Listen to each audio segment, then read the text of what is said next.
de Mario Lemina.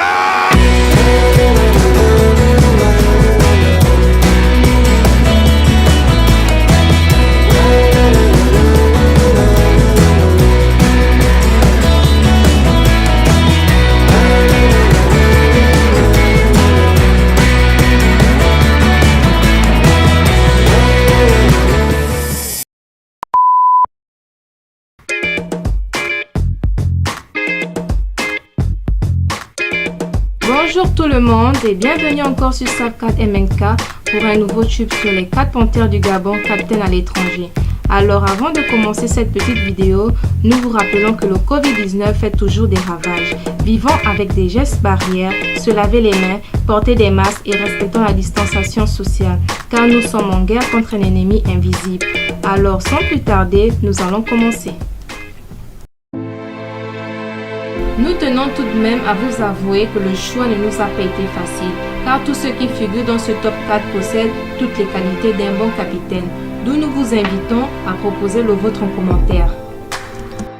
D'abord à la 4e place de ce classement, nous avons Lord Paloun qui a porté le brassard de capitaine avec le Red Star après le départ de Danis Sanda Cruz pour Reims en Ligue 2. Le latéral gabonais prend ce rôle à cœur. Quand le coach me l'a annoncé, je n'ai pas hésité. C'est une forme de confiance que j'essaie de lui rendre. C'est la première fois que je suis capitaine. Au début, je ne savais pas comment faire. J'ai demandé conseil à mon ancien capitaine à Nice, Didier Digard. Il m'a dit de rester naturel. En effet, ça vient tout seul.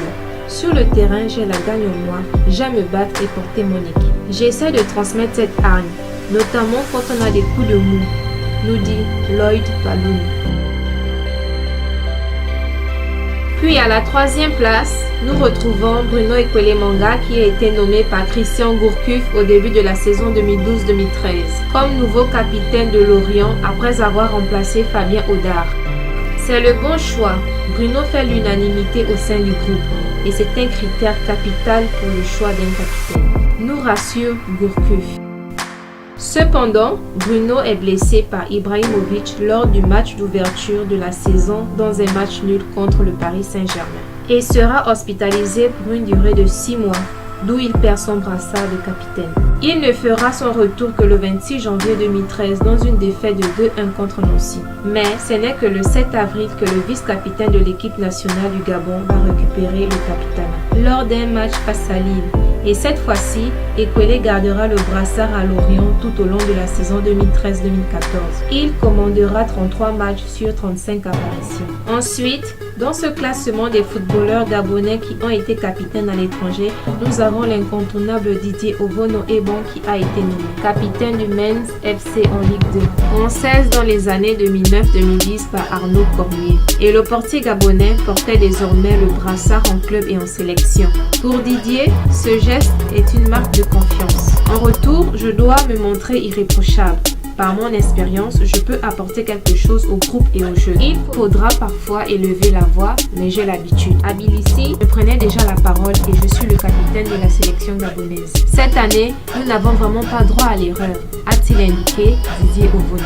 Enfin, sans surprise, nous avons à la tête de ce classement Pierre-Emerick Aubameyang, le capitaine actuel des Gunners. Nous avons dorénavant 4 capitaines qui sont Aubameyang, Hector Bellerin, Alexandre Lacazette et Mesut Ozil. Et le premier d'entre eux est désormais Aubameyang. Il fallait que je prenne une décision et maintenant l'affaire est classée, a conclu le technicien espagnol, indiquant que Xhaka fait à nouveau partie du groupe. En effet, nommé par Unai Emery, la panthère du Gabon qui naît à Emirates Stadium que depuis 2 ans à peine, a succédé à Granit Xhaka. Ce privilège fait de lui un double capitaine en club et en sélection. Voilà, c'est la fin de cette vidéo. N'hésitez pas à laisser des pouces bleus et surtout de vous abonner. Abonnez du bonheur, Safcad au camp du bonheur. Merci, prenez soin de vous, prenez soin des autres. Bye bye.